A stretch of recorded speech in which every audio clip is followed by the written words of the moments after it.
na ushirika na Roho Mtakatifu. Na pointi na au kichwa cha somo ambacho nataka tukiangalia leo ni asili ya mwanadamu. Kichwa cha somo tunapoendelea na habari ya Roho Mtakatifu ni asili ya mwanadamu. Nataka tujifunze asili yetu kibiblia ikoje, ili tunapokuwa tunamtazama Roho Mtakatifu au tunamtazama kana kwamba yeye huwa anatakiwa awepo kwenye matukio fulani fulani. Wakati naomba ninamhitaji, wakati ninahubiri namhitaji, au wakati nasoma neno namhitaji, lakini sehemu zingine simhitaji. Tukijua asili ya mwanadamu kibiblia ipoje, tutajua kwamba Roho Mtakatifu sio option, yani sio kwamba ni namtaka ama simtaki. Utagundua kwamba yeye ndiye ambaye anatakiwa awe center ya kila kitu kwenye maisha yetu. Bwana Yesu asifiwe. Kwa hiyo tutakwenda kutazama asili ya mwanadamu. Hii asili ya mwanadamu tukiifahamu vizuri kibiblia, itakupa ndani yako kiu ya kujua kwamba unamhitaji Roho Mtakatifu kila wakati. Na maandiko ambayo inakwenda kuweka msingi kwenye hili eneo ambalo tunatazama leo ni kitabu cha Mwanzo, ile sura yake ya kwanza na ule mstari wake wa 26. Tutaisoma mpaka 28. Mwanzo sura ya kwanza mstari wa 26 mpaka wa 28. Nasoma. Ndio. Mwanzo wa kwanza mstari wa 26 inasema, Mungu akasema, na tumfanye mtu kwa mfano wetu, kwa sura yetu, wakatawale samaki wa baharini na ndege wa angani na wanyama na nchi yote pia na kila chenye kutambaa kitambacho juu ya nchi. 27 mpaka 28. 27. Mungu akaumba mtu kwa mfano wake, kwa mfano wa Mungu alimuumba, mwanaume na mwanamke aliwaumba.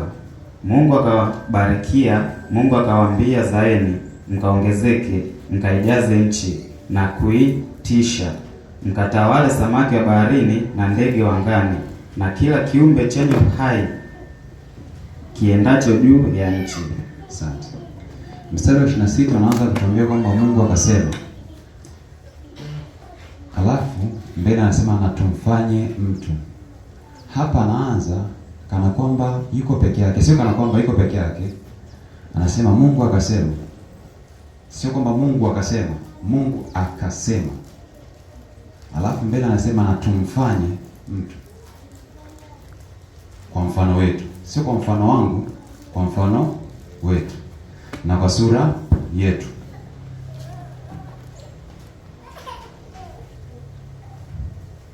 Nataka usikie vizuri huo mstari wa 26. Anaanza kutuambia kwamba Mungu akasema. Hapo anazungumza yuko peke yake kabisa. Mungu akasema, sio Mungu wakasema.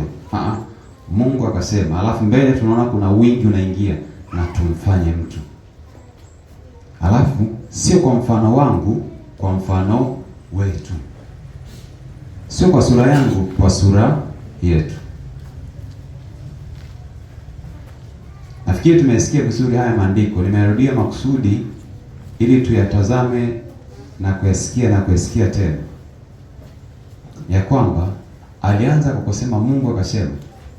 Alafu mbele tunaona kuna wingi unatokea, na tumfanye mtu kwa sura yetu na kwa mfano wetu.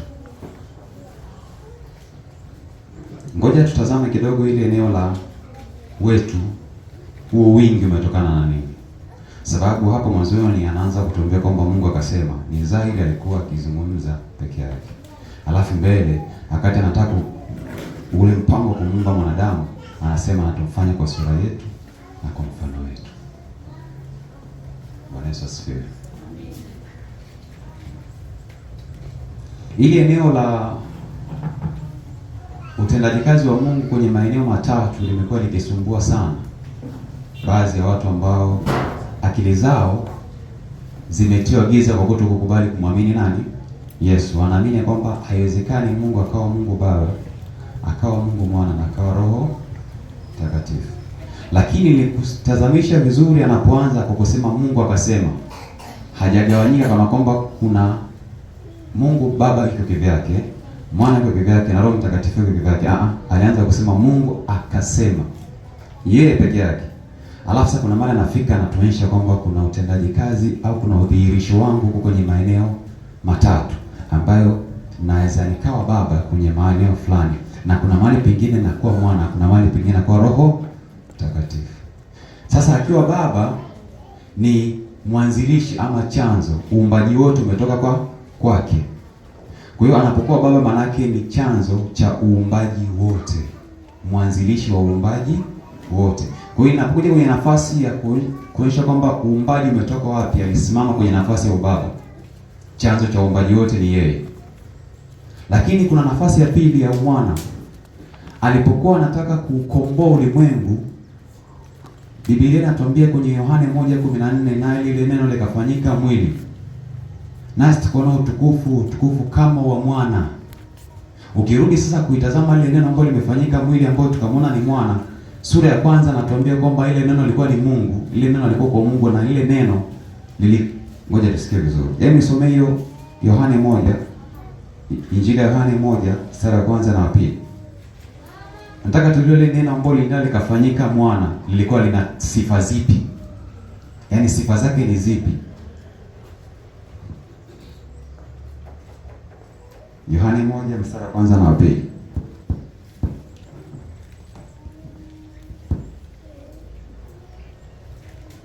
Nitasoma Yohana 1 mstari wa kwanza hadi wa pili. Hapo mwanzo kulikuwako na neno, naye neno alikuwako kwa Mungu, naye neno alikuwa Mungu. Mstari wa pili. Huyo mwanzo alikuwako kwa Mungu.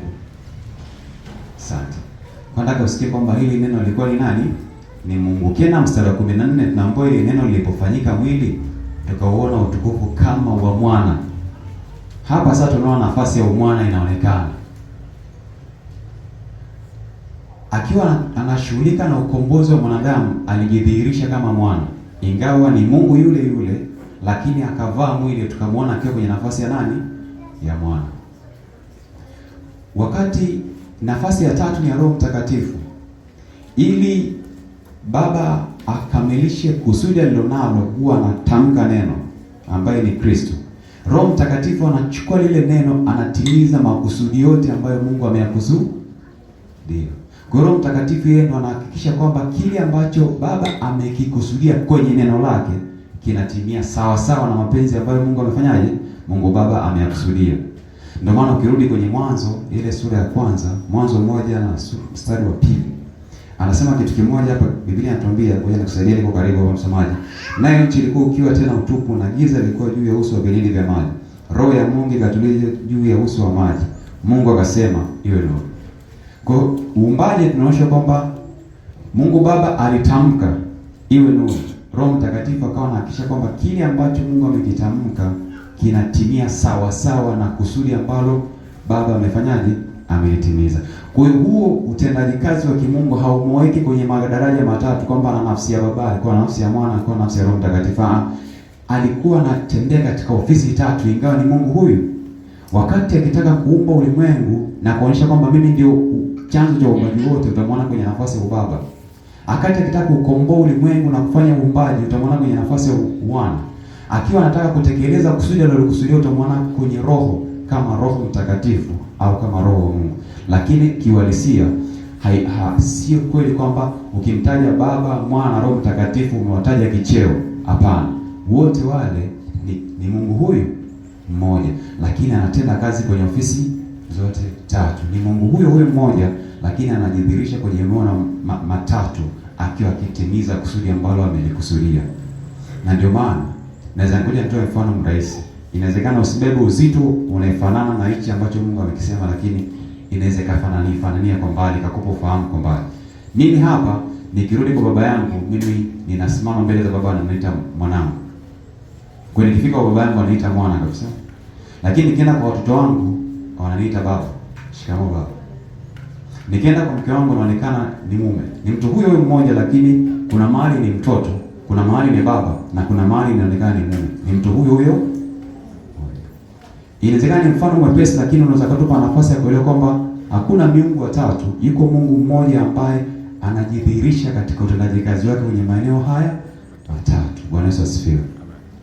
Mungu ni huyo huyo mmoja ambaye anajidhihirisha katika maeneo matatu. Sasa wakati anasema anatumfanye mtu kwa sura yetu na kwa mfano wetu, alikuwa anazungumzia hizi ofisi zote tatu, kwamba tunamfanya mtu kwa sura yetu na kwa mfano wetu, kwa mfano wa Baba, kwa mfano wa Mwana na kwa mfano wa Roho Mtakatifu.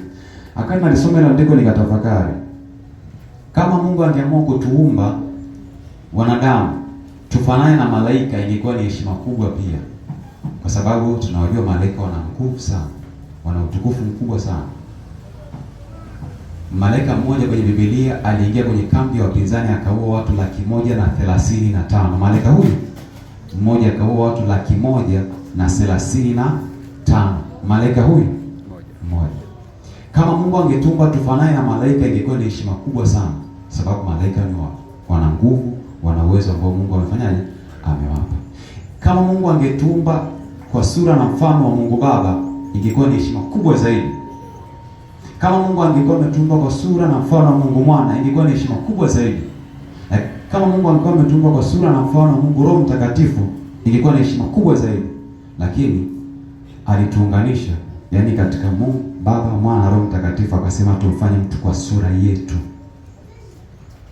na kwa mfano wetu. Bwana Yesu asifiwe. Kwa hiyo mwanadamu asili yake imetokana na hizi ofisi tatu za Mungu. Ndio chanzo, asili ya mwanadamu iko hapa. Tuko pamoja? Kwa hiyo mwanadamu ametokana, au mwanadamu ameumbwa kutoka kwa Mungu, akichukua sura na mfano wa Mungu. Sio tu Mungu Baba, sio tu Mungu Mwana, sio tu Mungu Roho Mtakatifu, bali katika ukamilifu wao. Mimi nimetokea, wewe umetokea. Bwana Yesu asifiwe. Unaona jinsi ambavyo mwanadamu alivyokuwa thamani kubwa. Nataka hichi kitu kiingie kwenye akili yako. Tunapokwenda kutembea kwa mbele, ujue kwamba wewe ni wa thamani, ambayo thamani yake haitokani na kitu kingine chochote, bali inatoka kwa nani? Kwa Mungu. Tungekuwa tunazungumza kilugha ya kistationari, tungesema wewe ni kopi ya nani? Ya Mungu. Umepewa sura, amekuumba wewe kwa sura yake na kwa mfano wake. Sio tu kwenye mambo ya ibada peke yake, kwenye kila eneo ambalo linahusiana na maisha yako limebeba picha. Sio tu kwenye eneo moja tu, nasema nikija ibadani mimi ni sura na mfano wa Mungu. Kila eneo la maisha yako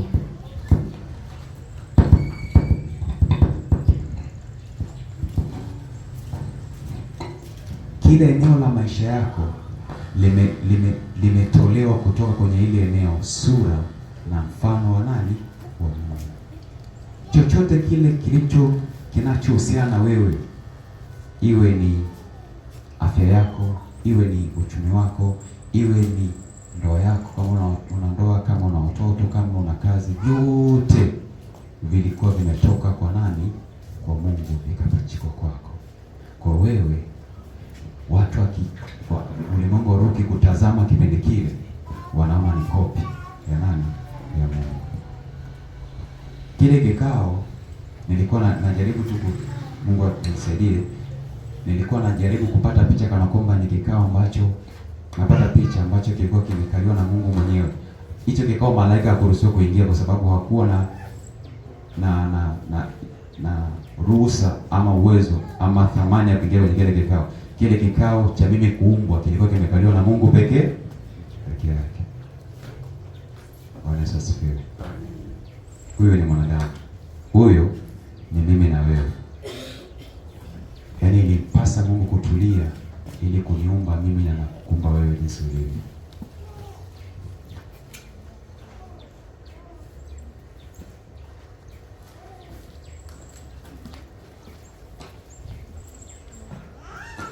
Nataka niondoke hapa, lakini natamani hichi kitu kiingie kidogo kwenye ufahamu wako. Pata picha, jenga tu picha kwenye akili yako ya kwamba wewe kwenye ile andiko la Mwanzo 1:26, wakati Mungu amekaa anafikiria kumuumba mwanadamu, akutengeneza kikao na mtu mwingine yoyote, wala akutengeneza kikao na bosi wako, akutengeneza kikao na magonjwa yanayokutesa, akutengeneza kikao na mateso yanayopitia, alitengeneza kikao yeye mwenyewe katika utatu ule wa Mungu Baba, Mwana, Roho Mtakatifu, akakutoa kutokea kwenye hilo eneo. Pata picha jinsi ambavyo utajiri mkubwa ambao Mungu amewekeza ndani yako. Sawa, tuendelee. Sasa kwa sababu asili ya mwanadamu imetoka kwa Mungu, mazingira ya maisha ya mwanadamu yakawa ni mahali penye Mungu. Mazingira halisi ya mwanadamu yakawa ni uweponi mwa nani? Mwa Mungu, kwa sababu huko ndiko chanzo cha uhai wake ulipo. Kwa uwepo wa Mungu kwa mwanadamu haukuwa wa mara moja moja, ukawa ndio mahali anapoishi, kwa sababu ametoka kwa Mungu na anaishi kwa Mungu. Akati tunazungumza hivi, mwili bado haujaumbwa. Yaani hii picha nje, ili hii cover nje ambayo tunaonana sasa hizi ilikuwa haijaumbwa. Hapa tunamzungumzia mtu wa ndani, roho yako wakati inaumbwa. Kwa roho yako ilipewa nafasi kwa sehemu ya Mungu,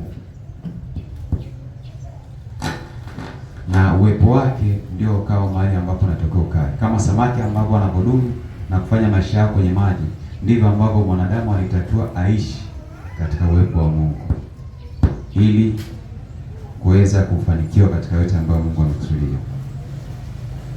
Lakini sio hivyo tu, maisha, uzima na uhai wa mwanadamu haukutoka sehemu nyingine yoyote, bali ilitoka kwa Mungu mwenyewe.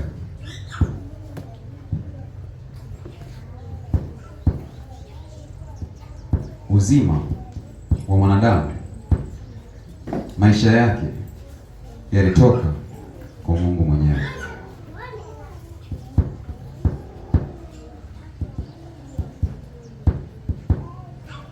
Na kukumbusha kwamba wakati tunazungumza haya yote, mwili bado haujaumbwa kutoka kwenye udongo. Haujaumbwa mwili bado huo ambao sasa hivi tunauona. Hii namzungumzia mtu wa ndani.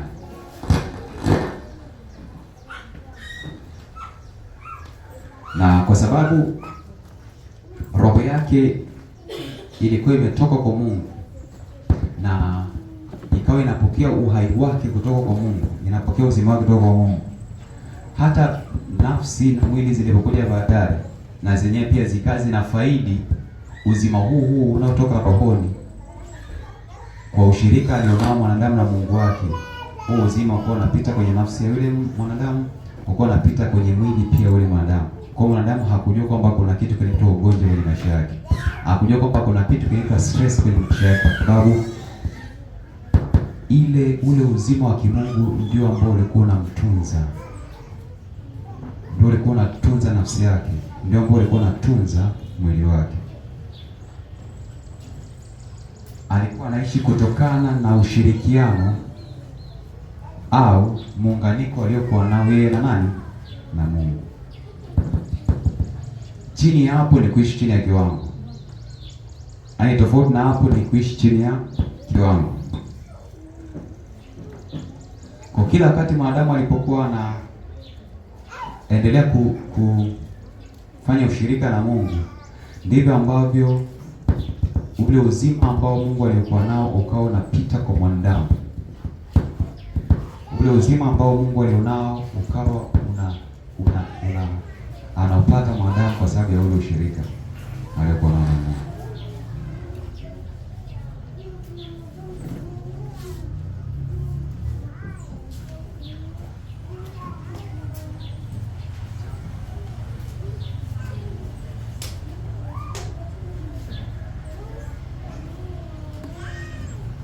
Chanzo cha uhai wa mwanadamu ikawa ni roho yake, kwa sababu roho yake imetoka kwa Mungu, na sio tu imetoka kwa Mungu lakini inaishi kwa Mungu pia. Ndio maana ikawa yenyewe roho ndio chanzo cha uhai wa mwanadamu, chanzo cha maisha nani? Ya mwanadamu. Iwe ni nafsi yake, iwe ni mwili wake, chochote kile ambacho nafsi inahitaji, roho inapokea kutoka kwa Mungu, inampatia. Chochote kile ambacho mwili unahitaji, roho inakuwa na majibu, kwa sababu Mungu, ule ushirika roho yake iliyokuwa nao na Mungu, ule mwili wake uko na faidi mambo ambayo Mungu amekusudia mwanadamu awe nayo. Kwa maneno marahisi, vile mwanadamu akawa anaishi kwa namna, akawa anaongozwa na roho yake, kwa sababu roho yake ndio ikawa ndo chanzo cha uhai wa mwanadamu. Kwa sababu gani? Roho yake ilitoka kwa Mungu, na si tu imetoka kwa Mungu, lakini ina ushirika na Mungu. Kwa hiyo ule uzima ambao uko kwa Mungu ndio ambao unaonekana kwa mwanadamu. Kwa kutokea hapo sasa mwanadamu akawa anaishi kwa sababu roho yake ina ushirika na nani? Na Mungu. Na hakuna mazingira mengine ambayo mwanadamu angeweza kuishi tofauti na nani? Na Mungu, kwa sababu yeye chanzo chake, asili yake ni nani? Amen.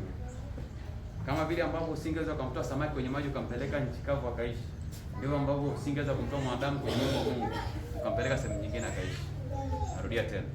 Kama vile ambavyo samaki asingeweza kuishi nje ya maji, ndivyo ambavyo roho ya mwanadamu isingeweza kuishi nje ya uwepo wa nani? Wa Mungu. Kwa ukisikia andiko linasema ndani yake tunaishi, tunakwenda na kuwa na uhai wetu, basi ujue kwamba ni kwa sababu ya roho zetu zilikuwa zimetoka kwake.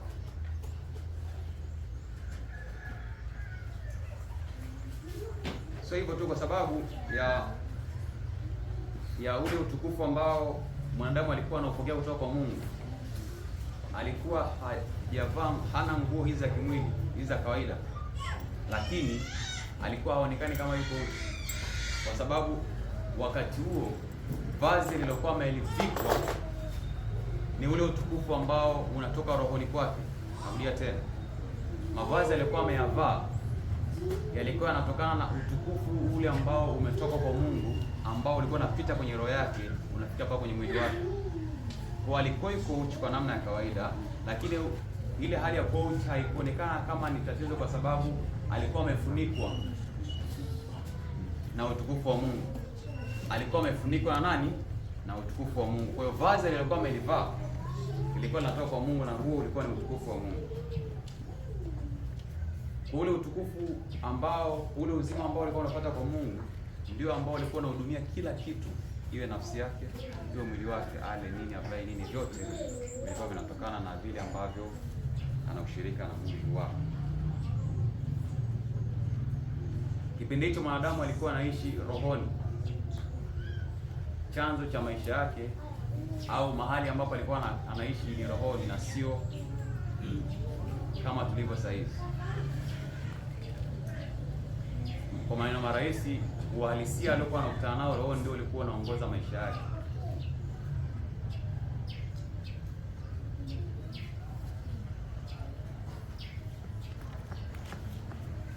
Sasa kwa sababu yeye alikuwa mwenyeji katika ulimwengu wa roho, na sio ulimwengu wa roho lakini ulimwengu ambao Mungu anaishi, ndio maana ikawa rahisi kwake kuishi akitimiza makusudi yote katika mwili, ikiwepo kutawala na vitu vingine ambavyo Mungu anataka aifanye katika mwili, kwa sababu maisha yake yalikuwa yanatoka rohoni na alikuwa anaishi kule.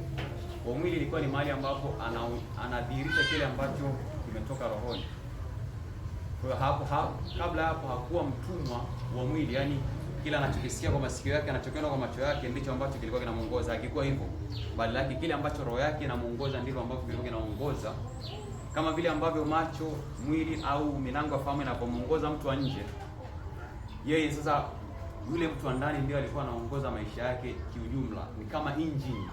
Roho yake ndio ilikuwa engine ambayo inaongoza maisha yake, kwamba kila anachokiona rohoni ndivyo kilivyo, kila anachokisikia rohoni ndicho anachokifanya. Nasema haya ili tutakapokuja kufika kwenye anguko tuone kwamba tulitoka kwenye sehemu moja nzuri sana, tumekuja kufungwa kwenye mfumo wa mwili, kiasi kwamba sasa hivi tunaenda rohoni. Ukifika rohoni unakuwa ni mgeni.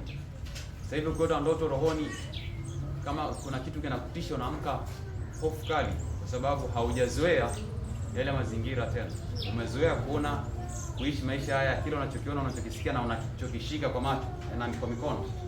Lakini hapo kwanza mwanadamu alikuwa anaishi rohoni, kule ambapo sasa hivi akienda ni kama ni mgeni, lakini kule ndio alipokuwa anaishi yeye katika ulimwengu wa roho, na maisha yake yote alikuwa anayachukulia kule. Huku mwilini ilikuwa ni kama ni photocopy ya kile na vile alivyo katika ulimwengu wa roho. Kwa hiyo alikuwa mwenyeji katika ulimwengu wa roho, huku mwilini alikuwa anakuja kutimiza tu kusudi ambalo Mungu alikuwa amelikusudia katika ulimwengu. Lakini kuna pointi moja ambayo nataka tuisikie vizuri. Mwanadamu alibarikiwa akiwa rohoni. Yaani baraka zote ukizisoma katika ile mstari wa 28, hizi baraka ambazo anapewa mwanadamu alipewa akiwa rohoni kabla hata hajavalishwa mwili. Nataka uedake vizuri sana hii point. Alibarikiwa alipokuwa anaishi rohoni kabla hajavalishwa. Alipovalishwa mwili kusikia baraka hata moja. Ukisoma hii sura ya pili huku mbeleni, baada ya kutengenezwa mwili akavikwa, hatuoni tena Mungu akimbariki, kwa sababu kwa asili baraka inafanya kazi. Baraka ambazo Mungu alizompa zilikuwa zinafanya kazi akiishi kule rohoni, maisha yake yakiongozwa na roho yake. Hizo huko ndipo baraka za Mungu zilipokuwa zinafanya kazi. Nimelisema ile makusudi ili utakapofika mahali au utakapokutana na maeneo mengine, utakuta kuna baadhi ya watu wanaihubiri sana hii injili ya mafanikio, baraka. Sio mbaya, lakini akiwa mtu anaishi mwilini, ile baraka ifanye kazi, kwa sababu Mungu alimbariki mwanadamu akiwa rohoni. Kwa hiyo mwili wenyewe ulikuwa unachukua kile ambacho roho tayari imeshakipokea. Kwa saizi mwanadamu akiwa haipo rohoni, ukimbariki au ukimhubiria injili ya baraka ambazo Mungu amempa, haziwezi kufanya kazi, kwa sababu chanzo cha baraka Mungu alichompa alikuwa anambarikia rohoni. Ndio maana hata Yesu anapokuja kuturejesha tena kwenye nafasi ambayo tulikuwa tumeanguka, Biblia inatuambia tumebarikiwa kwa baraka zote ndani yake Kristo katika ulimwengu wa roho. Mungu atubariki mwilini kwanza. Atubariki wapi? Rohoni. Tukitembea rohoni tutaziona baraka za Mungu katika mwili. Hatuhitaji kutumia nguvu kubwa sana. Ila chanzo cha baraka au mali ambayo Mungu ametubariki rohoni, maana huko ndipo alipotaka sisi tuishi.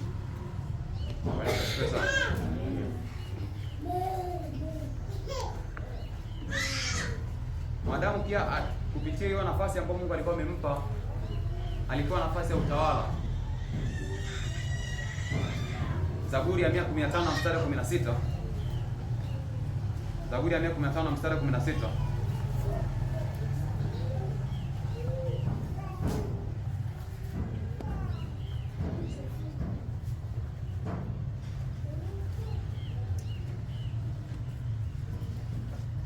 Zaburi ya 115 mstari wa 16.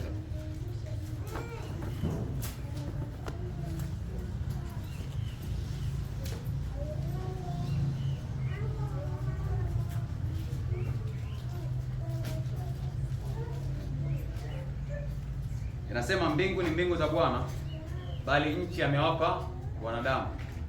Mbingu ni mbingu za Bwana, bali nchi amewapa wanadamu. Kwa huu ulimwengu wa mwili tunaouona alitupatia sisi. Yeye akachukua eneo lake ambalo ni mbinguni, alafu huku chini akatwambia wanadamu ni wakabidhi. Kwa Adam akawa amekalia kiti cha utawala ambacho Mungu alikuwa amekusudia kuwa nacho katika ulimwengu. Adam akawa mtawala kwenye nafasi ya Mungu katika huu ulimwengu. Kwa hiyo ni kama Mungu alikuwa ametupatia nafasi sasa, chukua hii nafasi ya kutawala katika hii nchi, ili hali mimi nikiwa mbinguni. Kwa pakawa kama mmefuatilia vizuri historia ya ukoloni, wakati makoloni sio Uingereza na Ujerumani alipokuwa anatawala, wenyewe walikuwa hawaji, serikali yao haiji hapa moja kwa moja kwenye koloni hili. Baada yake achukua na kifanya, wenyewe walikuwa wanatuma mwakilishi wao mmoja anakuja Tanzania kutimiza mpango wa ile serikali ya kikoloni ambayo iko Uingereza. Kwa hiyo yule mtu aliyokuja hapa ni kana kwamba hii Tanzania inaongozwa na Uingereza kupitia mtu huyu ambayo ni mwakilishi wa Uingereza hapa Tanzania. Kwa hiyo walikuwa hawaji wote, walikuwa wanatuma wawakilishi kuja kuongoza kwenye makoloni yao. Hivyo hivyo Mungu akampa mwanadamu hiyo nafasi. Sasa wewe chukua nafasi utawale huu uumbaji wote ambao mimi nilikuwa nimeufanya katika nchi. Kwa mwanadamu akapewa nafasi ya Mungu kutawala katika huu ulimwengu. Kwa sababu gani? Mwanadamu alikuwa na ushirika na Mungu kupitia roho yake. Huo ushirika ndio ulikuwa unampa nafasi yeye kutawala mazingira yote na vyote ambavyo Mungu alikuwa ameviumba. Hapa bado dhambi haijaingia. Mwanadamu ndio alikuwa anahudumia uumbaji wote, alikuwa anatawala uumbaji wote, kwa sababu yeye na Mungu walikuwa wana ushirika. Kwa sababu chanzo au asili ya uhai wa mwanadamu umetoka kwa nani? Kwa Mungu. Kwa roho yake ni kopi ya sura na mfano nani? Bwana Yesu asifiwe sana. Sasa tuingie kwenye eneo la dhambi au uasi ulipoingia.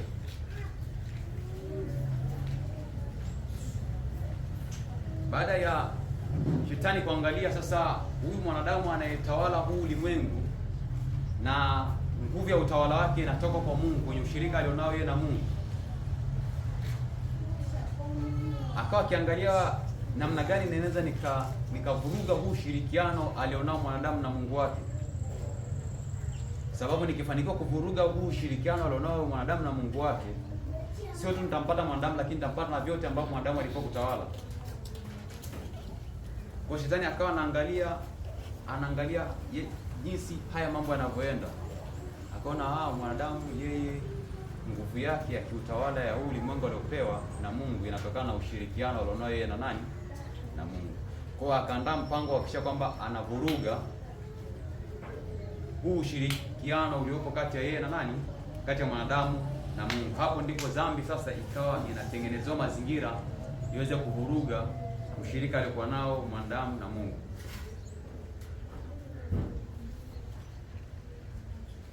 Kwa alichokifanya shetani, alitumia udanganyifu ambao tunaosoma kwenye kitabu cha Mwanzo sura ya 3 na mstari wa 6 mpaka wa 7. Ninaja kusoma huo.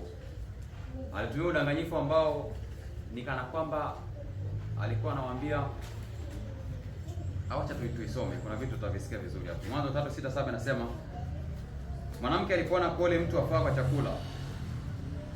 Lakini ngoja turudi nyuma tumsikie kwanza alianzia wapi.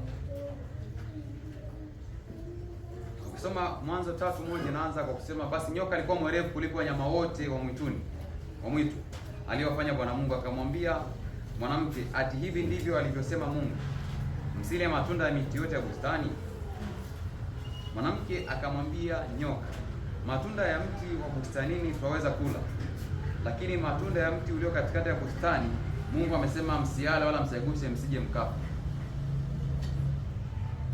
Mstari wa 4, nyoka akamwambia mwanamke, hakika hamtakufa, kwa maana Mungu anajua ya kwamba siku mtakayokula matunda ya mti huo mtafumbuliwa macho, nanyi mtakuwa kama Mungu, mkijua mema na mabaya. Baada ya kushawishiwa sasa, maana huyu ndugu alikuja na hoja ambayo inamwambia mwanadamu, siku utakapoamua kufanya kile ambacho Mungu amekwambia usifanye, utafanana naye. Sasa mwanadamu alipokubali ile fikra ya adui, ile mbegu ya uasi ambayo shetani alikuwa anaipanda kwenye fikra zake, kwamba akaanza kupata picha kwamba okay, kumbe ni kile ambacho Mungu ametukataza tusikile, tukikitumia ndo tunafanana hivi. Asijue kwamba ile ilikuwa ni udanganyifu ambao ulikuwa unampelekea yeye kutengana au kuvuruga ule ushirikiano aliyokuwa nao na Mungu. Hasa ukianza ile mstari wa 6, baada ya ile mbegu ya udanganyifu kuingia sasa, tayari shetani anaanza kumhubiria kwenye fikra zake. Akasema mwanamke alipoona ule mtu wafaa kwa chakula. Swala la kujiuliza, alikuwa hali kama alikuwa miti yote ya bustanini akawa anakula, ni chakula kipi ambacho kilikosekana kote, kulikuwa inapatikana sehemu moja tu? Kwa hiyo ile mbegu ya udanganyifu alipoikubali ndio ikaanza kubadilisha mfumo wa kufikiri wa maisha yake. Kile ambacho alikuwa anakiona hakitakiwi, shetani akampa picha mpya ya kuona kwamba kinafaa sana. Kwa shetani huwa anapokuja kwako kutaka kuvuruga au kukutendesha dhambi, anaanza kukutazamisha ile kitu ambacho kinakupelekea umkosee Mungu, anakutazamisha kwenye picha nyingine, uzuri ulio ndani ya kile kitu. Anaanza kutengenezea mazingira kuona kwamba dhambi ni nzuri. Kwa hapa akamwambia kwanza, ule mti ambao Mungu ameambia msitumie unafaa kwa chakula. Pili, akahakikisha kwamba na macho yake anayashawishi, ikaonekana kwamba ule mtu wapendeza macho. Tatu, nao ni mtu wa kutamanika kwa maarifa. Yaani sijajua, lakini moja kati ya vitu ambavyo ninavifahamu kwa sehemu ni kwamba malaika huwa wanainama na kuinuka kwa sababu ya ule utukufu wa Mungu ambao unaendelea kufunuliwa siku kwa siku. Yaani wakiinama hivi, wakiinuka, wanamwona Mungu tofauti na vile alivyomwona kabla. Kwa kila siku hawajai kumjua Mungu kwamba huwa ikoje. Huwa kila siku wanamwona mpya. Sasa imagine mwanadamu ambaye alipewa nafasi ya kuwa na ushirika na Mungu katika pointi hii ya kuona utukufu wa Mungu, leo macho yake yametolewa kutoka kwenye kuona utukufu wa Mungu, anatazama kitu kingine hapo na anakiona ni kizuri. Yaani kama kuna kitu kizuri duniani utazama, basi ni kutazama utukufu wa Mungu. Daudi alisema, neno moja nimetoka kwa Bwana, nalo ndilo nitakalolitafuta, nikae katika hema yake, ni utazame uzuri wake na kutafakari kanuni. Kwa kama kuna uzuri ambao mwanadamu alikuwa anaupata ni kwenye kutazama utukufu wa nani? Wa Mungu. Lakini shetani alipopata nafasi tu akahakikisha kwamba anampa kipya kwenye fikra zake ambacho kitamtoa kutoka kwenye kutazama utukufu wa Mungu ambao ulikuwa ni mpya kila siku, aanze kutazama kitu kingine tena. Basi baada ya kupokea hayo mahubiri ya shetani, akatoa ule matunda akala, akampa na mumewe. Wakafunguliwa macho wote wawili, wakajua kwamba kuwa wao uchi, wakashona nguo, wakashona majani ya mtini, wakajifanyia nguo.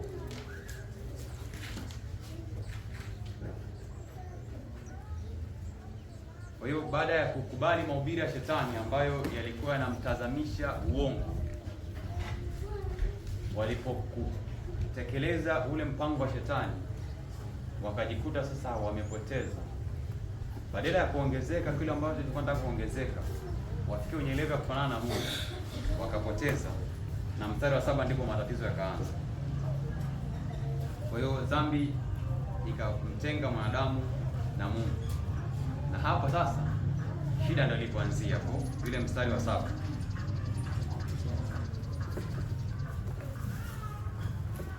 Shida ilianzia kwenye ule mstari wa 7.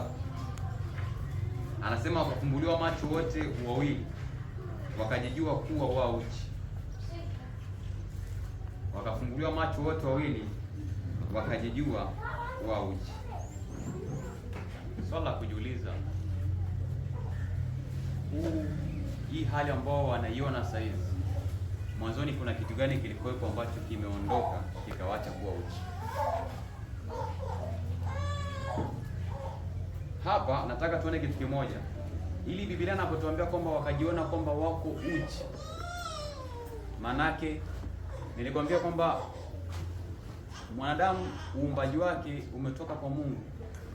Kwa hiyo kuna sehemu ya Mungu katika maisha ya mwanadamu.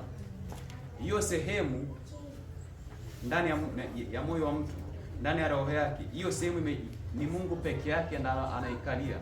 Ndio nafasi ambayo peke yake Mungu anatakiwa ikae kwenye maisha ya mtu. Binadamu yoyote aliyekuja katika huu ulimwengu ana nafasi ambayo Mungu peke yake ndo anaweza kaziba hiyo nafasi kwenye moyo wake. Kwa hiyo baada ya kukosea sasa Mungu anaondoka, maana Mungu akae kwenye dhambi. Ile asili ya Mungu inaondoka kwa mtu, anajikuta yuko uchi. Ile neno uchi maana yake ni kwamba pale ambapo Mungu alikuwa yupo, ile nafasi ya Mungu ndani ya mwanadamu ameondoka. Kwa kamwacha mwanadamu sasa ajione jinsi alivyo, Mungu asipokuwa pamoja na yeye. Bwana asifiwe. Amen. Mungu anapokuwa pamoja na mtu, anatembea katika lile vazi la kimungu. Siku Mungu anapoondoka kwa mtu, ndipo mwanadamu anapojua kwamba yuko uchi. Mungu alikuwa amemfunika ile nafasi ambayo inaonekana hapa saizi, imetokana na Mungu kuondoka kwenye maisha ya mtu. Kwa hiyo ili neno uchi nataka ulitazamani kwa upana mkubwa sana, ya kwamba ili neno uchi ni nafasi. Kama unaandika hivi, maana ya uchi ni hii: ni nafasi ya Mungu katika maisha yangu. Neno uchi manake ni nafasi ambayo ni Mungu peke yake anaweza akaijaza au akaifunika katika maisha yangu.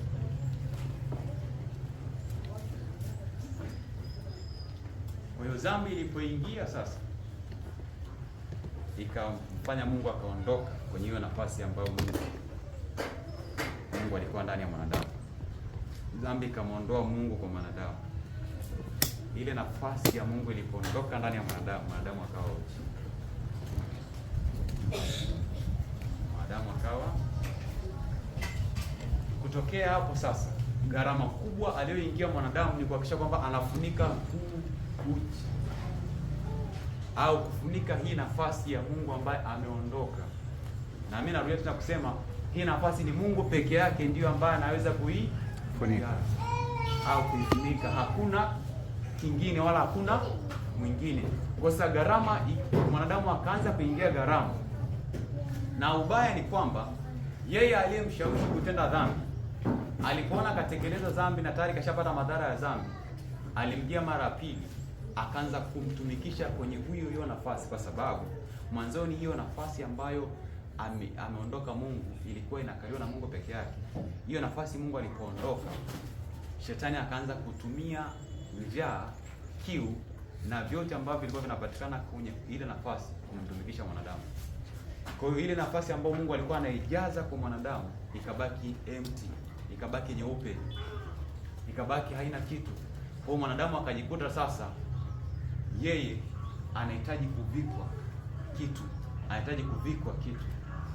Ile uhitaji wake wa ndani ambao Mungu ndio peke yake alikuwa anaujaza, huo uhitaji ndio shetani akaanza kuutumia kutimiza mpango wake. Kwa kila wakati mwanadamu alipokuwa akijaribu kujifunika nguo, alikuwa anagundua kwamba bado haitoshi. Sasa cheki, ngoja tuone alichokifanya shetani baada ya kugundua kwamba nimekushawishi umetenda dhambi, sawa, si umekubali. Sasa ngoja nikufanyishe kama mazoezi vizuri. Ulikuwa unafikiri utafanana na Mungu, ngoja nikufananisha na nikupeleke kwenye uhalisia wa maisha. Akaanza kumtumikisha kwenye huu uchi aliyokuwa nao. Kitu cha kwanza alifanyaje? Ule mstari wa 7, maandiko yanasema wakajijua kuwa wao uchi, wakashona majani ya mtini. Kwa kazi ya kwanza ilipoanza, akaambia okay, twendeni mkajitahidi mkashone nguo zenu wenyewe. Wakajitoka pale, wakaenda wakachukua majani ya mti, wakaanza kushona kufunika ule uchi. Sio hiyo suggestion aliyokuwa na shetani haikuja kutatua tatizo, badala yake alikuwa anamwonyesha mwanadamu hiyo nafasi itakutumikisha mpaka siku Mungu atakaporudi kwenye maisha yako tena. Kwa hiyo akaanza kwa kumpeleka kwanza akatengeneza majani ya mti, afanye kama basi.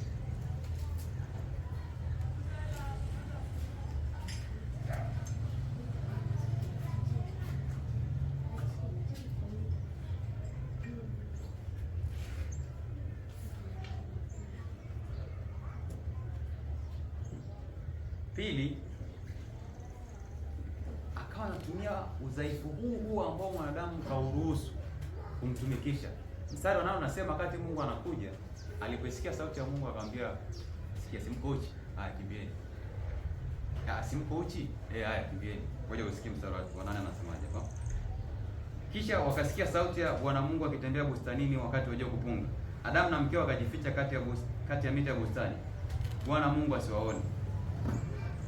Kwa hiyo sasa ule uchi ambao au ile nafasi ya Mungu ambayo dhambi imefanya ikaonekana, shetani akaanza kuitumia hiyo nafasi kumtesa mwanadamu, kumtumikisha mwanadamu. Yule Mungu ambao alikuwa anafanya naye ushirika alipokuja, kwa sababu wapo uchi, utaenda kusikiliza kwa mbele Adamu anapojitetea anasema, Bwana, nimekimbia kwa sababu tuko uchi. Kwa hiyo ile nafasi ya Mungu ilipoondoka ndani ya mwanadamu, shetani akachukua nafasi ya kwanza kumtumikisha mwanadamu, kumwonyesha namna ambavyo anaweza kujitengenezea mazingira ya kufunika huu uchi na asiweze. Kwa aliposikia Mungu anakuja, akakimbia. Mstari wa 9 anasema, Bwana Mungu akamwita Adamu akamwambia, uko wapi? Akasema, alisikia sauti yako bustanini, nikaogopa kwa maana mimi ni uchi, nikajificha. Kilichofanya Adamu akimbie ni kwa sababu alikuwa. Yaani hiyo sasa, ukisikia kwamba kichaka pewa ruhusa, sasa ndio shetani kakabidhiwa nafasi. Atamfanya mwanadamu kama kitenesi, atakuwa na mdanisha hii mpaka akome mwenyewe. Kwa hiyo aliposikia sauti anakuja, akamtengenezea hofu kwa sababu ya ule uchi. Siko uchi, ile nafasi iko mtu. Akamwambia kimbia. Kwa hiyo akaogopa, akafanyaje? Akakimbia. Lakini mstari wa 8 tunaambiwa alishona majani ya mtini, hayakuweza kufunika. Yaani zile nguo za dharura walizojitengenezea hazikuweza kuwaficha wakati kufunika uchi wao. Amen. Yeye aliwashauri wakashone majani ya mtu ajifunike, ndio aliwashauri wakati Mungu anakuja, kimbieni, kwa sababu mpo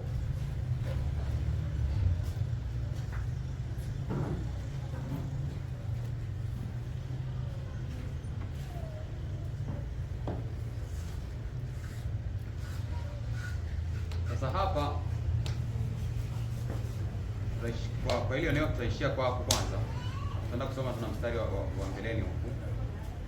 Picha ambayo nilikuwa nataka uendelee kuitembea nayo ni kwamba mwanadamu kwa asili ametoka kwa Mungu kwa sura na mfano wake, na aliporuhusu dhambi ikaingia, ile nafasi ya Mungu, ile asili ya Mungu ndani ya mwanadamu ikaondoka.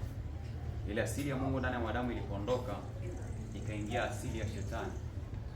Hiyo asili ya shetani ndiyo ambayo inamtesa mwanadamu mpaka pale ambapo wokovu ulipokuja kutoka kwenye hilo eneo. Kwa hiyo hii kitu ambacho kinaitwa uchi, ambao Biblia inatuambia, nimekwambia uwe na picha nayo pana, kwa sababu sio tu habari ya mavazi, lakini ni ile nafasi aliyokuwa nayo Mungu ndani ya mwanadamu. Alipoondoka, ile nafasi ikabaki haina kitu. Sasa mwanadamu akawa anatafuta namna ambavyo anaweza kaishi kwa kukava hilo tatizo ambalo limetokea.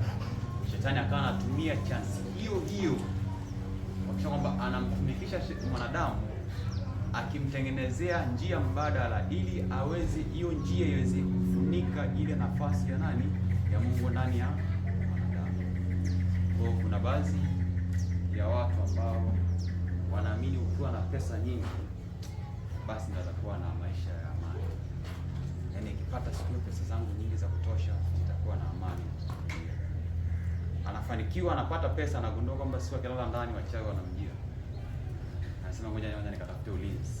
Anapigwa irizi. Anaweza kupigwa irizi, ugonjwa unaingia. Kwa hiyo moyo wake unakuwa haujatulia. Mwingine ambaye ana stress na msongo mkubwa wa mawazo, anasema ngoja nikanywe pombe, wenda nikinywa pombe stress itaondoka. Anaweza kunywa pombe, kumbe ikiisha stress ziko pale pale. Kwa kwenye kila eneo ambalo mwanadamu alipokuwa anajaribu kufunika ile nafasi ambayo Mungu ameondoka kwa kutumia vitu vingine, hivyo alipokuwa anatumia havikuweza kufiti kumfanya mwanadamu aweze kufikia vile viwango ambavyo Mungu amekusudia. Kwa hiyo hiyo nafasi ni Mungu peke yake ndiyo ambaye anatakiwa aitumie, au ni nafasi ya Mungu peke yake ndani ya mwanadamu. Kazi ya mtu hawezi ikachukua hiyo nafasi. Utajiri wa mtu hawezi ikachukua hiyo nafasi. Wala nafasi yote kubwa serikalini hawezi ikachukua hiyo nafasi. Bwana Yesu asifiwe sana.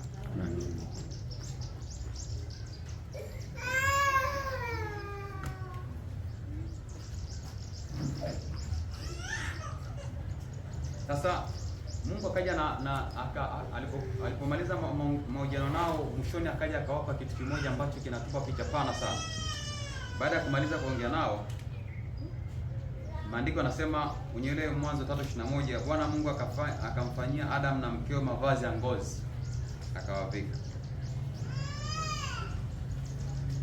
Inasema Bwana Mungu akamfanyia Adam na mkeo mavazi ya ngozi akawavika, akiwaonyesha picha ya kwamba ni mimi peke yangu ndio ambaye ninaweza nikafunika huu utupu mlio. Yale majani waliokuwa wamejishonea na kule mahali kukimbia wakajificha, hapakuweza kuwasaidia mpaka Mungu mwenyewe alipokuja akachinja mnyama ambaye alitumia ngozi yake kufunika wale watu, akiwapa picha pana ya kwamba yuko mwanakondoo wa Mungu ambaye atatolewa na uhai wake utatolewa, ili kupitia yeye atakuja kufunika hii nafasi ambayo mliokuwa mmeipoteza, au kwa maneno marahisi atakuja awapatanishe tena nyinyi na nani, na Mungu, ili Mungu arudi tena kwenye nafasi aliyokuwa nayo ndani ya mwanadamu, na mwanadamu arudi kwenye nafasi aliyokuwa nayo ndani ya nani. Kwa hiyo yule mnyama akawa ni picha ya Kristo ambaye kama mwanakondoo ambaye atakuja kushughulika na hii nafasi ya utupu au uchi ambao ulikuwa unamtesa nani, mwanadamu. Tuko pamoja?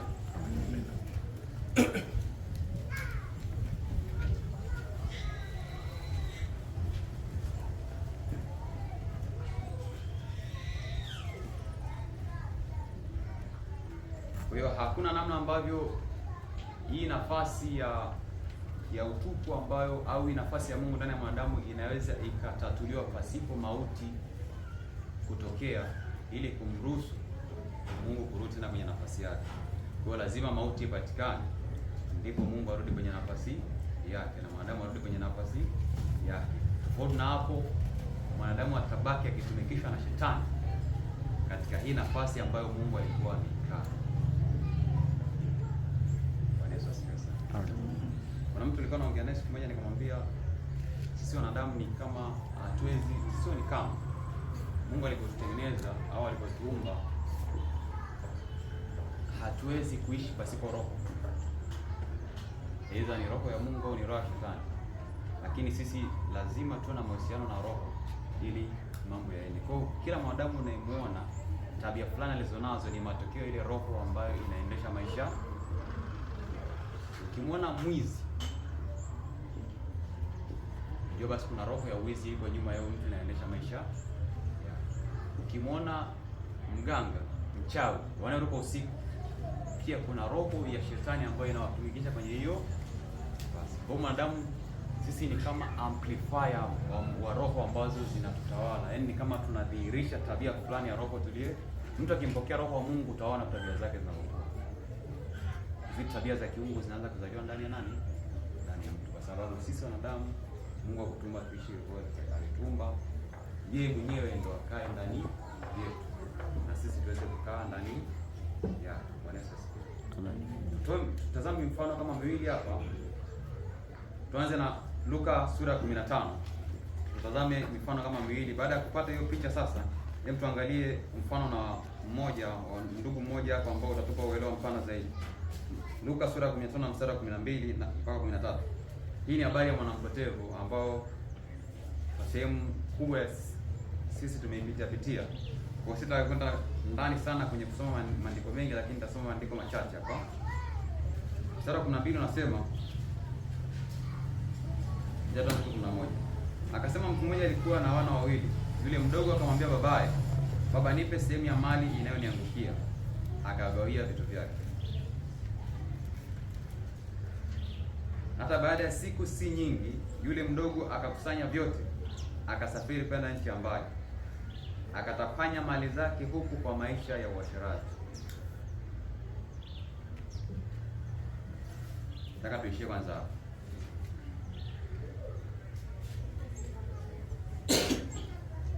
Huyu ndugu baada ya kupewa, wote walikuwa wawili kwao, wote wakapewa urithi. Waliopewa urithi, huyu mdogo akachukua urithi aliopewa akaondoka.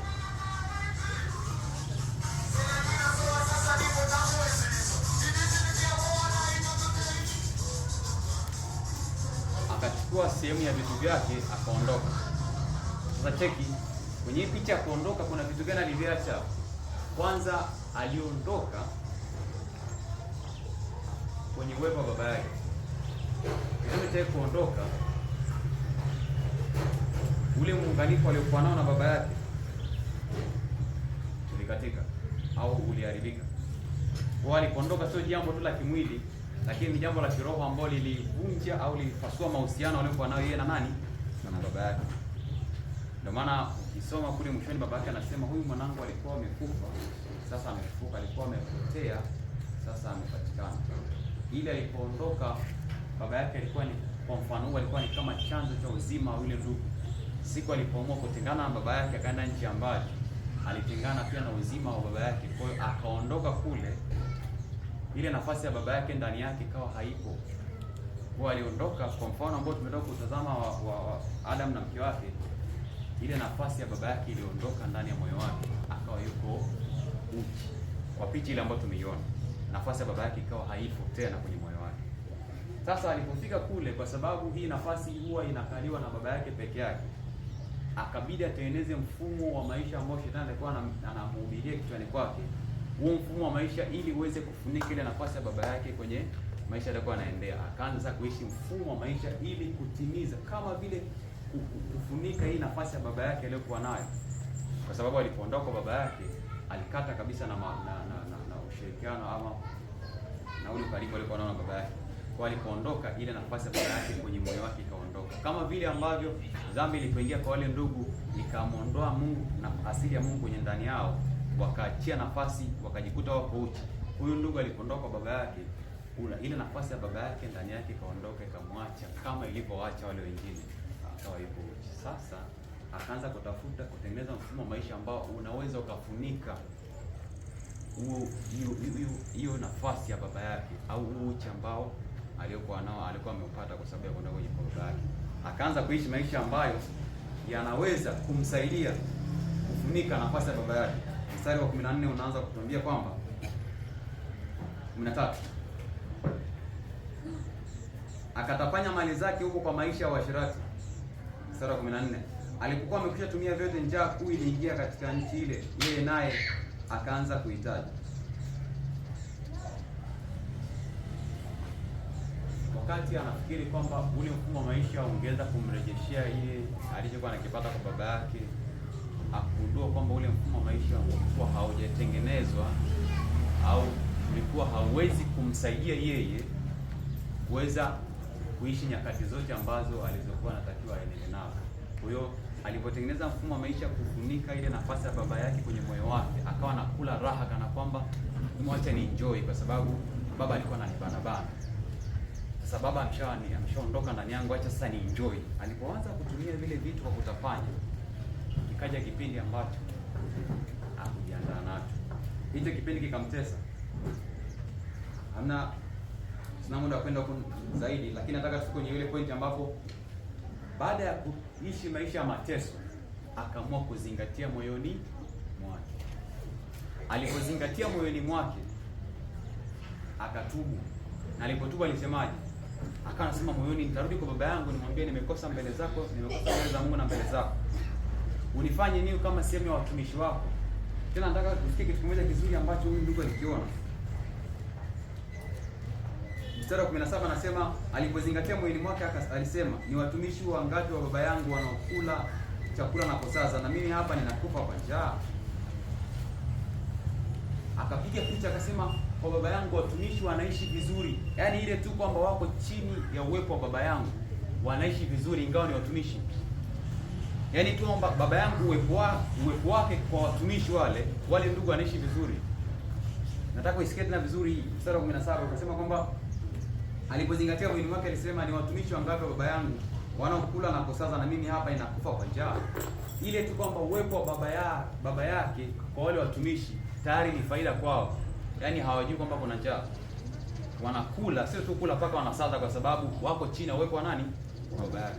Akasema sasa nabidi na mimi nirudi kwa baba yangu, kwa sababu wakati najitahidi sana kuhakikisha kwamba ninafunika hii nafasi ya baba katika maisha yangu, nimegundua kwamba haiwezekani kutumia njia yote kufunika nafasi ya baba yangu kwenye maisha yangu. Nitarudi chini ya baba yangu nimwambie nimekosa.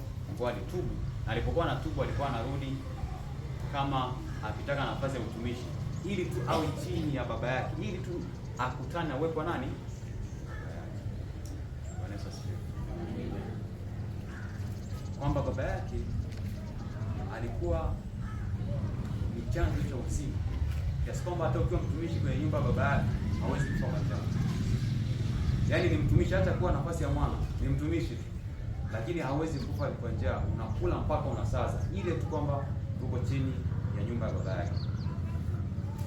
Hapo ndipo ikawa ndo mwanzo na toba ambayo ilifungua ukurasa mpya wa maisha yake.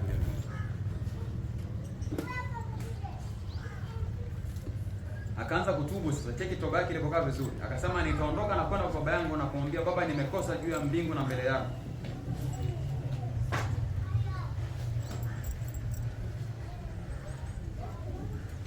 Jiulize alikosea wakati gani? Hivi wazazi, mtoto wako anakutoa na kujitegemea ni mbali? Yaani mtoto kamekuwa pale, umekaona ametaka ulisha umekapa, chukua mtaji mwanangu, nenda kapambana na maisha, akatoka mikono yako, si ni raha sana? Ni wakati gani alikosea?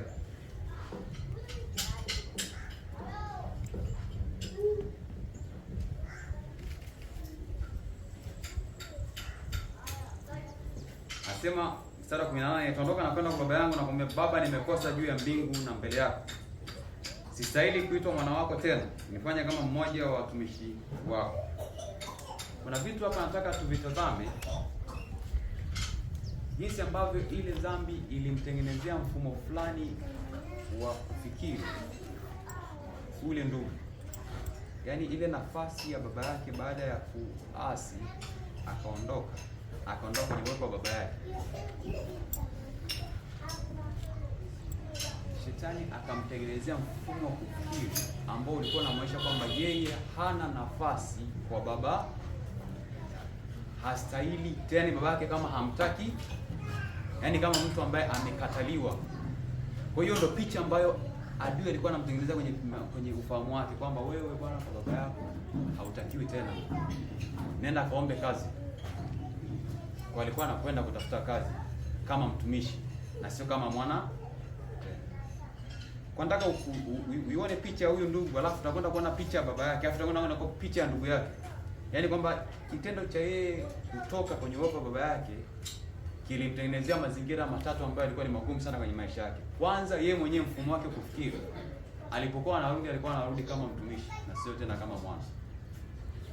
Alikuwa yaani kitu gani ambacho kilikuwa kinamfanya yeye ndugu anawaza kiasi kwamba akajiona hastahili tena kuwa mtoto yule baba. Kumbe ile dhambi ilipata nafasi ikamtengenezea mazingira ya kufikirisha kwamba hautakiwi tena. Tuendelee mbele kidogo. Akaondoka akaenda kwa babaye.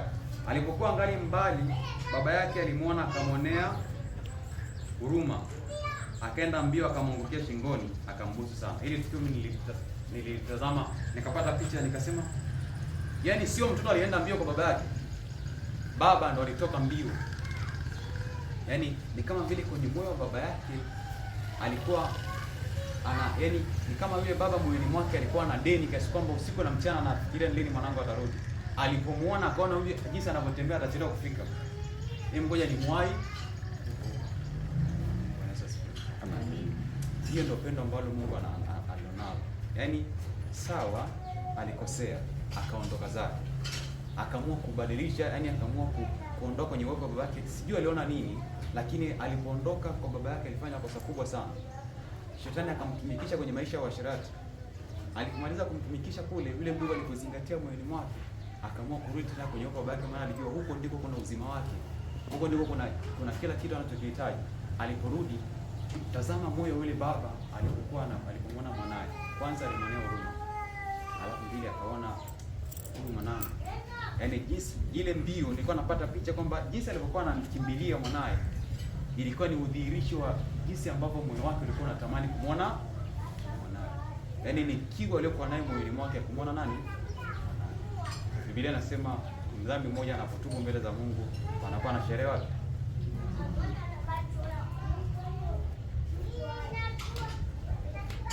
Nataka hiki kitu ukione. Kwanza nilikutazamisha alichokuwa anakifikiri ule ndugu. Alafu pili nimekutazamisha kitu ambacho baba yake anachokitazama kwenye maisha yake.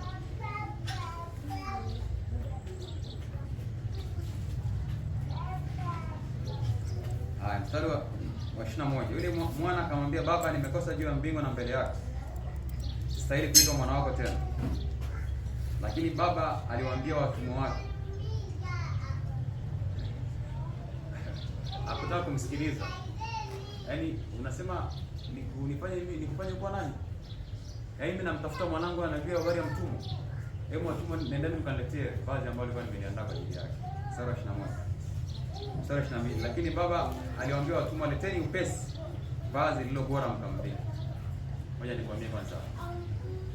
Leteni upesi lile vazi lilo bora mkamvike. Baada ya yeye kutubu, nakumbuka kwenye kitabu cha Mwanzo wale ndugu walipokosea walikuwa wako uchi. Huyu ndugu baada ya kukosea naye, tukio lile lile lilokuta Adam na Hawa linamkuta huyu ndugu.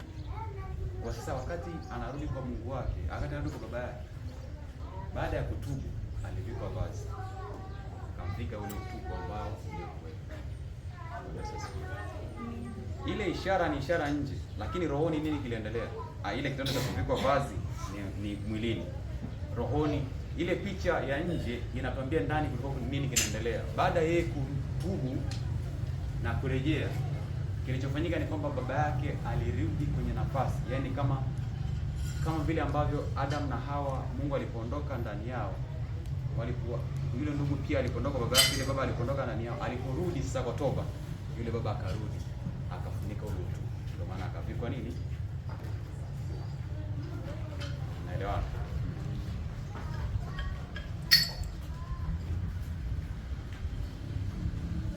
Alafu baada ya hapo akasema, mteni na pete kidoleni na viatu miguuni, leteni ndama yule alionona mkamchinja, naye nasi tule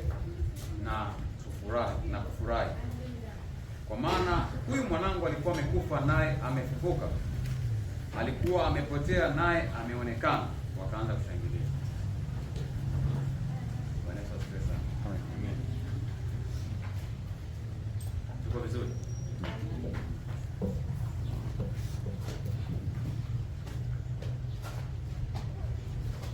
Basi yule mwanawe mkubwa alikuwako shamba, na alipokuwa akija na kukaribia nyumba, alisikia sauti ya nyimbo na machezo. Akaita mtumishi mmoja, akamuuliza, mambo haya maana yake nini? Akamwambia, ndugu yako amekuja na baba yako amemchinjia ndama aliyonona, kwa sababu amempata tena yu mzima. Akakasirika, akakataa kuingia ndani.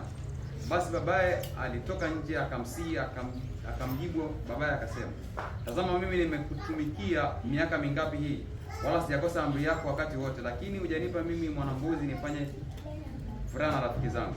Lakini alipokuja huyu mwana wako aliyekula vitu vyako pamoja na makahaba, umemchinjia yule ndama aliyenona. Nilikuwa nataka uone ndani ya ndugu yake, yeye alikuwa na mtazamaji mwenzake, vazi ambalo yule ndugu yake alikuwa analiona, yule ndugu yake analo, alikuwa anamuona ni mtu mmoja ambaye hatakiwi, kwa sababu ametafanya mali zako pamoja nani.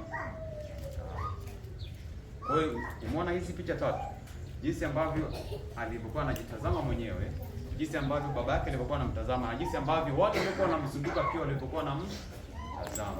Ndio maana yule baba, kitendo cha kumvika vazi mbele ya watu ni picha ya wazi kuambia kwamba huyu mtu sasa tena sio yule wa kale mlikuwa mnafahamu, sio afanane tena na yale matendo ambayo mlikuwa mmeyashikilia. Huyu mtu sasa amevikwa vazi lingine jipya. Ule uchi ambao mlikuwa mmeshikilia kwamba ni ametafanya mali zangu na makahaba, sio yeye tena. Ndio maana akamvika vazi lingine. Kwa ile nafasi ambayo adui alikuwa anamtumikisha, ambayo ndio ilimtengenezea mazingira watu wamjue hivyo, ya kwamba huyu ni mtu ambaye alitumia mali za baba zake kwa ukahaba. Aliporudi kwa baba yake alishughulika na ile eneo kuhakikisha kwamba anamvika vazi jingine, anamvika kitu kingine ambacho watu watakapoona hawata tena mnyoshia vidole kwamba huyu ndugu alitumia mali za baba yake kwa ukahaba. Watakuwa na mtemsa sawa na lile vazi ambalo baba yake alilokuwa amefanyaje, amemvika. Bwana Yesu asifiwe. Amen.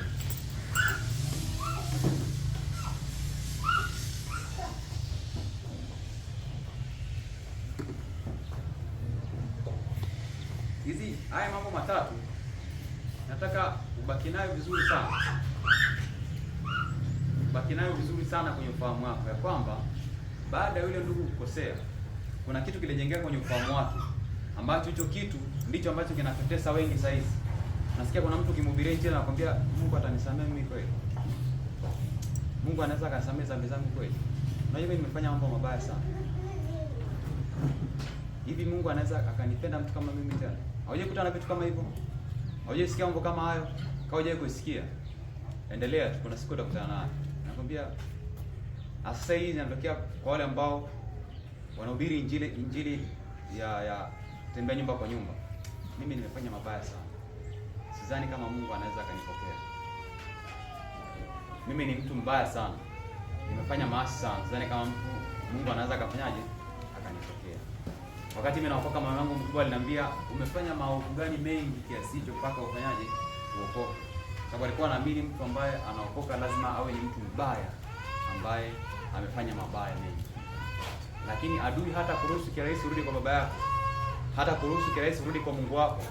Lazima akutengenezee picha ambayo yakuonyesha kwamba wewe haustahili, hautakiwi tena kwa nani? Kwa Mungu. Lakini kile kitendo cha baba kumkimbilia mbio mwanae ni picha ya upendo ambao Mungu anayo kwa kila mmoja ambaye anakuwa tayari kurudi kikamilifu. Zingatia neno kikamilifu. Yule ambaye yuko tayari kurudi kikamilifu, kwa sababu ile ndugu akubakisha kitu tena kule, alirudi kamili kabisa kwa baba yake. Na aliporudi kamili kwa baba yake, pendo la Mungu likampiga baba yake, likamwonyekania tena. Akamuondolea ile aibu ambayo ilikuwa inamtesa. Akamvika vazi jingine ambalo lilikuwa linamtambulisha kwa utambulisho mpya. Bwana Yesu asifiwe. Amen. Lakini sio hivyo tu. Wale ambao walikuwa wanafahamu jana yako, ambao wanasema huyu ni mbaya, huyu mtu atakiwe, siku utakaporudi kwa baba yako, utakaporudi kwa Mungu wako, kitu ambacho atakifanya, atakuondolea ile vazi la aibu, alafu atakuvika vazi la utukufu, ili watu wakikutazama mpe Mungu nani? Heshima.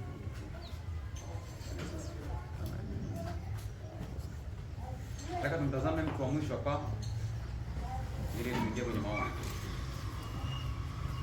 Huyu ndugu ni Zakayo. Luka sura 19. Nasoma kwanza mstari wa kwanza mpaka wa 9. Biblia inasema, naye alipoingia Yeriko alipita katikati yake, na tazama palikuwa na mtu jina lake Zakayo, mkubwa mmoja katika watoza ushuru, naye ni tajiri. Huyu alikuwa akitafuta kumwona Yesu ni mtu wa namna gani, asiweze kwa sababu ya umati wa watu, maana ni mfupi wa kimo. Akatangulia mbio, akapanda juu ya mkuyu apate kumwona, kwa kuwa atakuja kuipita njia ile. Mungu akawa anakutafuta Bwana mpaka raha. Huyo ndugu, juhudi zote hizi ambazo alizokuwa anaziweka kwenye kuhakikisha kwamba anamwona Yesu ni mtu wa namna gani, kumbe Yesu alikuwa amekuja kwenda kwake siku hiyo. Usiue ile moto wa kwamba natamani kufanya kitu fulani cha kimungu, kumbe ndio huko ambapo Yesu anataka kukutana na wewe. Mstari wa 5. Na alipofika mahali pale akatazama juu. Naye Yesu alipofika mahali pale alitazama juu, akamwambia Zakayo, shuka upesi, kwa kuwa leo imenipasa kushinda nyumbani mwako. Akafanya haraka, akashuka, akamkaribisha kwa furaha. Hata watu walipoona walinung'unika wote, wakisema, ameingia kukaa kwa mtu mwenye dhambi. Zakayo akasimama akamwambia Bwana, tazama, nusu ya mali yangu nawapa maskini, na ikiwa nimemnyang'anya mtu kitu kwa hila, ninamrudishia mara 4. Yesu akamwambia, leo wokovu umefika nyumbani humu, kwa sababu huyu naye ni mwana wa Ibrahimu. Naomba nimalizie na mstari wa 10. Kwa kuwa mwana wa Adamu alikuja kutafuta na kuokoa kile kilichopotea. Nataka katika maandiko nataka usikie mambo yafuatayo. Zakayo alikuwa ni mwana wa Ibrahimu. Na kitendo cha Yesu kutuambia kwamba anakuja kutafuta kilichopotea, manake kuna wakati ambapo baba yake Ibrahimu alikuwa na mahusiano mazuri na Mungu kiasi kwamba mpaka na uzao wake utakuwa uende katika njia hiyo. Ilitokea nini mpaka Zakayo akapotea? Ndicho ambacho nataka tukijifunze. Kwa sababu Yesu anatuambia alikuja kuokoa na kutafuta kilichopotea. Walikuwa wanamtafuta Lazaro kwa sababu alikuwa anamtafuta Zakayo kwa sababu alikuwa amepotea. Kwa sababu yeye alikuwa ni mwana wa agano ambalo Mungu aliingia na Ibrahimu. Kwa kimahesabu ya Mungu, Zakayo naye alitakiwa awe katika ncheni ya kuwa karibu na nani? Na Mungu. Ila kuna kitu kiliingia katikati. Kuna dhambi ambayo iliingia katikati ikamtoa Zakayo kwenye ile nafasi yake, au ikamwondoa Mungu kwenye nafasi ya Zakayo, kwamba Mungu akaondoka kwenye ukaribu aliokuwa nayo na Zakayo kiagano. Sasa baada ya ile nafasi ya Mungu kuondoka kwenye maisha ya Zakayo, Zakayo alipopewa cheo serikalini, alitumia kile cheo chake sawa sawa na ile nafasi ambayo shetani alikuwa anamtumikisha.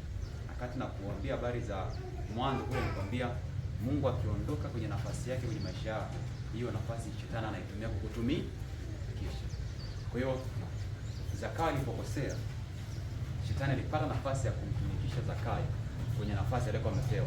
Alikuwa amepewa cheo serikalini cha kukusanya kodi, lakini anasema kama kuna mtu nimemnyang'anya. Na ukitaka kujua kwamba haikuwa kitu cha kawaida, mpaka watu wakawa wananung'unika kusema kwa nini Yesu ameingia kwa huyu mtu tunamjua ni mwenye dhambi.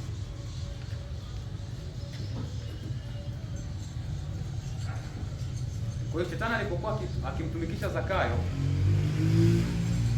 kwa kutumia cheo chake, akawa anafikia kwamba Zakayo anaendelea kutumia kile cheo chake vibaya. Lakini sikio Yesu alipokuja kwenye maisha ya Zakayo, kitu gani kilifanyika? Yesu alipoingia kwa Zakayo, ni kama vile wokovu ulirudi kwa Zakayo. Ni kama vile Zakayo alirejeshwa tena kwenye nafasi ya uungu, kwenye nafasi ambayo Mungu alikuwa amemkusudia ya ushirika na nani? Na Mungu. Kwa alipokuwa anarejeshwa, akaamua kuondoa lile vazi la kwanza. Alikuwa analiondoaje? Ngoja tusikie.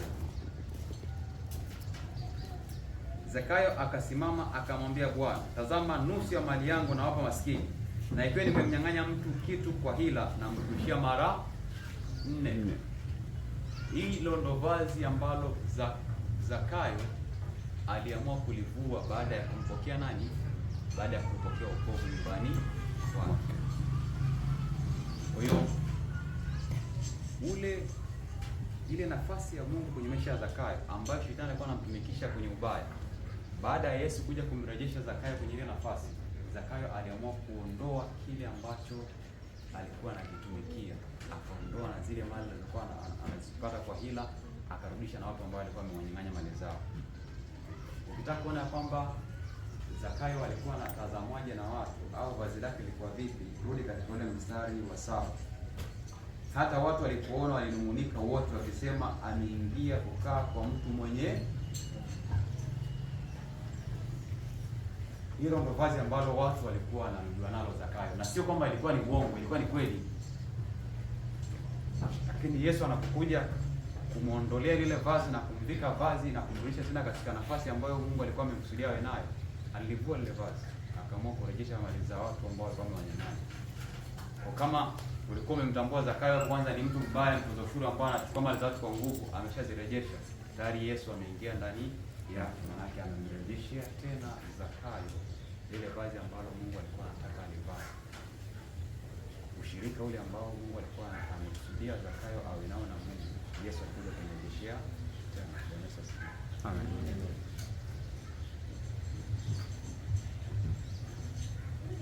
Nataka tupate muda mrefu sana kuomba, nafikiri sitaendelea kutetea hapa. Lakini kama kuna picha ambayo nataka uwe nayo ni kwamba asili yako wewe na mimi ni Mungu. Roho yako wewe imetoka kwa nani? Kwa Mungu. Na kama roho yako imetoka kwa Mungu,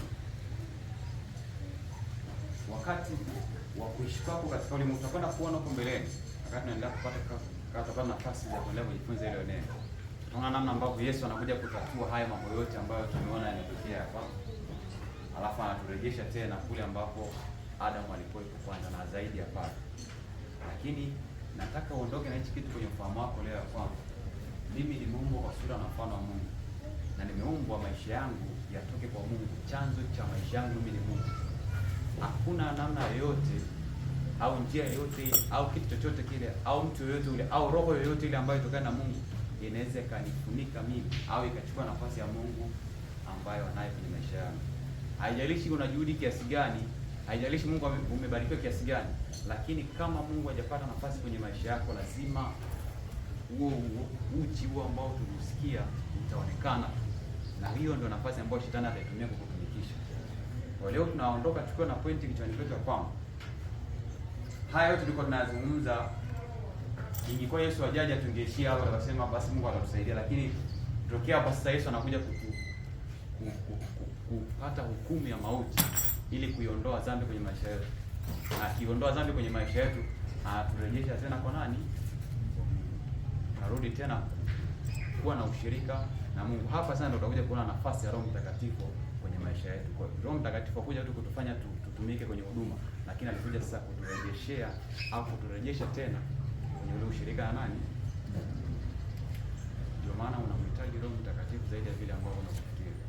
Sio kwa ajili ya kuhubiri, sio kwa ajili ya kuomba peke yake, kwenye kila kitu kwenye maisha yako, maana standard za maisha yako wewe ni sura na mfano nani? Kuna Roho Mtakatifu au Roho wa Kristo ndiye aliyetumwa na Mungu ili kukurejesha tena pale, ili roho yako sasa yenyewe ndio iwe mtawala wa maisha yako na sio mwili wako tena.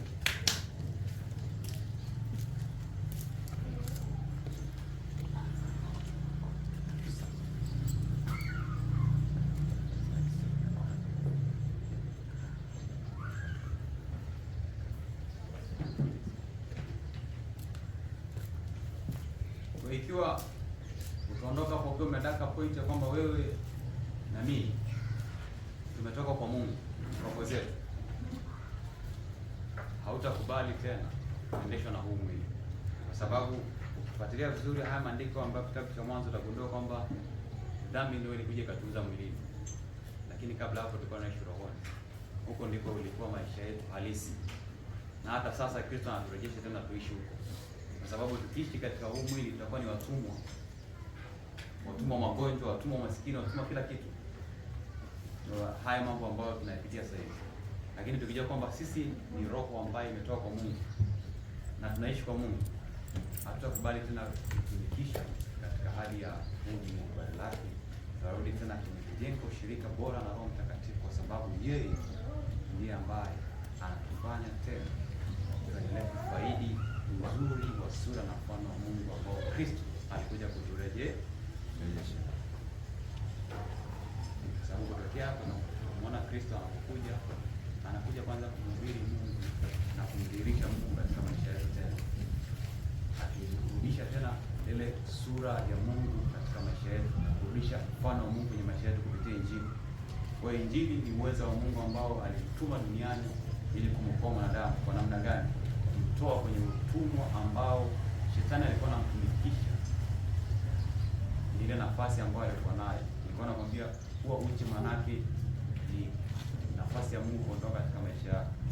Kwa hiyo Mungu ataondoka kwenye akitoka kwenye maisha yako unabaki kuwa uchi. Na huo uchi manake unampa nafasi shetani sasa kukutengenezea mfumo wa maisha ambao utafunika huo uchi. Na huo uchi manake kufunika hiyo nafasi ya Mungu kwenye maisha yako. Na hata kama wewe hiyo nafasi ni Kristo peke yake ndio ambaye anatupa uwezo au anarejesha tena nafasi ya Mungu kwenye maisha yetu. Hakuna mwingine haya yote. Maana tujakuwa na jina jingine lolote litupasalo sisi kuokolewa kwalo isipokuwa jina la nani? Yesu peke yake ndio alikuja kuturejeshea ile nafasi kwa tumepoteza Mungu kwenye maisha yetu. Kwa maana ni muhimu sana kila mwanadamu anayeishi katika ulimwengu wahubiriwe habari za Yesu, sio tu kwa sababu aende mbinguni, ili aweze kuishi sawa sawa na vile ambavyo Mungu alikusudia, kwa sababu Yesu ndiye alikuja kumrudisha tena Mungu katika maisha yetu, kwa sababu yeye aliitwa Emmanuel, Mungu pamoja nasi. Hivyo kila mmoja anayempokea anakuwa ni Mungu pamoja naye. Kwa Mungu anaingia ndani yako pale kutoka kumkubali kumpa Yesu nani maisha yako. Kumpa Yesu maisha yako kwa njia ya Roho wake. Yeye anakuja ndani yako, Mungu anakuja kuketi ndani yako na anakurudisha tena kule ambapo Adamu alitupoteza. Adamu wa pili ambaye ni Kristo anaturudisha tena kwenye nafasi ya Mungu ambayo tulitakiwa tuishi nayo.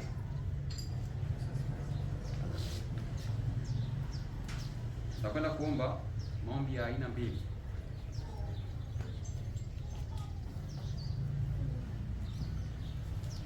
Sijajua wewe unapata shida kwenye eneo lipi ambalo adui analitumia kutumikisha kwa ajili ya faida zake. Nilikuwa nakwambia ile nafasi ya Mungu kwenye maisha yako, Mungu anapokuwa hayupo, manake shetani anaitumia ile nafasi kutumikisha wewe kana kwamba anataka kusaidia kutatua ile tatizo, ili hali analifanya linakuwa kubwa zaidi. Sijajua anasumbua nini kwenye maisha yako. Sijajua anatumikisha kwenye eneo lipi. Nakwenda kumwomba Mungu atuhurumie kama vile ambavyo mwanampotevu alifanya. Aliamua kugeuka, akarudi. Aliporudi tuliona pendo la baba yake lilikuwa linamsubiri miaka mingi ndani ya moyo wake, kwa alikuwa halifanya ile baba akatuja. Alipomwona akamkimbilia. Leo tunakwenda kutubu, turudi kwa Mungu, tujue kwamba anatupenda sana kiasi kwamba anatusubiri tu tufanye maamuzi hayo ya kumgeukia yeye, alafu ile pendo atarejesha tena, alafu atatuvika vazi lingine tena, hilo vazi ambalo amekuja kusema kwamba wewe ni msengenyaji, wewe ni una kiburi, wewe ni mzinzi, wewe ni mwongo. Hilo vazi tubu na kugeuka, Yesu anakuvika vazi lingine, alafu anakuwa na tofauti. Paulo alikuwa anamuita muuaji, lakini alipokutana na Yesu akageuza kuwa mtu mhubiri Injili. Walikuwa wanamjua kwamba ni muuaji hapo kwanza, wakamwona tena kwenye picha nyingine. Hiyo ndio uzuri wa Yesu. Kigeuka na kurudi kwake, anakutengeneza na kufanya kwa chombo chake. Simama.